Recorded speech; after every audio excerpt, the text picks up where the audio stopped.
You're a senior who knows that exercise is important, but you're worried about high-intensity cardio. You want to start slow just to start getting in the rhythm of it, but how do you do that? That's exactly what we're going to cover in this video and the benefits of slow cardio for seniors. First, let's give a definition. What is meant by slow cardio? The definition of cardio is any form of exercise that raises your heart rate for a prolonged period of time above 65% of your max. It has two elements. The first element is duration, so 20 minutes or more, and the second element is pulse, 65% of your max or more. And if you're wondering, what is my heart rate max? It is 220 minus your age. So if you're watching this and you're 70 years old, it's 220 minus 70, which would make your max 150. And you do 65% less than that. And so that is the definition of slow cardio. Now, what are the benefits of slow cardio?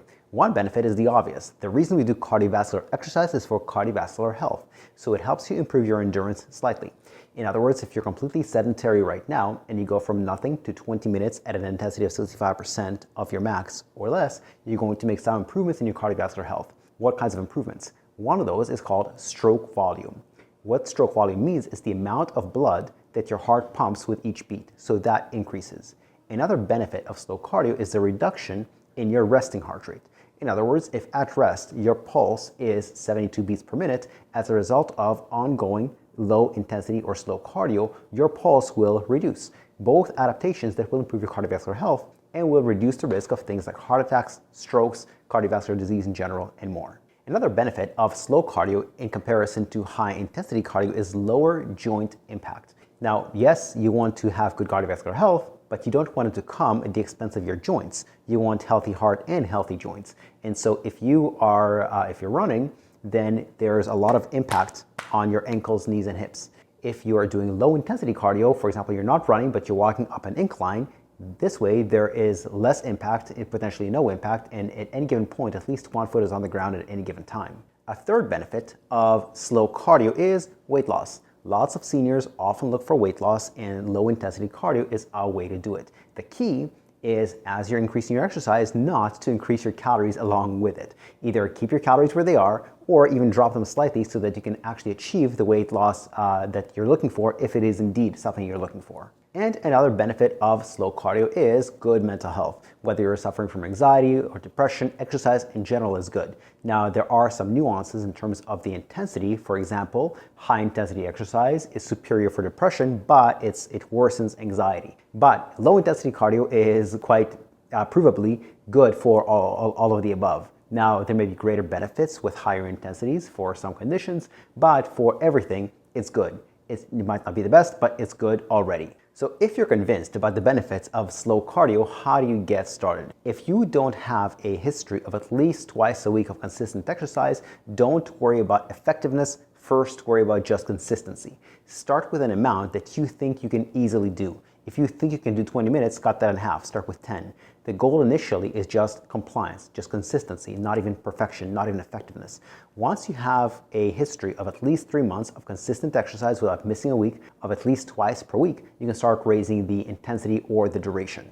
If you need help creating an exercise program for your specific situation, for your body, your injuries, your medical conditions, and you're worried about doing things on your own, we have a special program for seniors that helps you with your exercise and nutrition.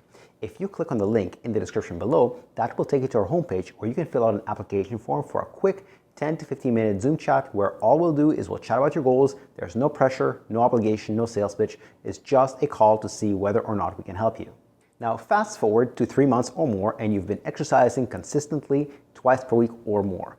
The name of the game is progression. You don't want to stay there because, again, the goal at first is just compliance and consistency. Long term, you want to improve that. Yes, 10 minutes of cardio twice per week is better than 0 minutes of cardio 0 times per week. But if you do more, whether that's intensity, duration, or frequency, you're going to get more out of it. And so you want to emphasize progression. There are a few different ways to progress. One way to progress is to increase the duration. Instead of doing it 10 minutes, try 11, try 12, try 15. Another method of progression is to increase the frequency.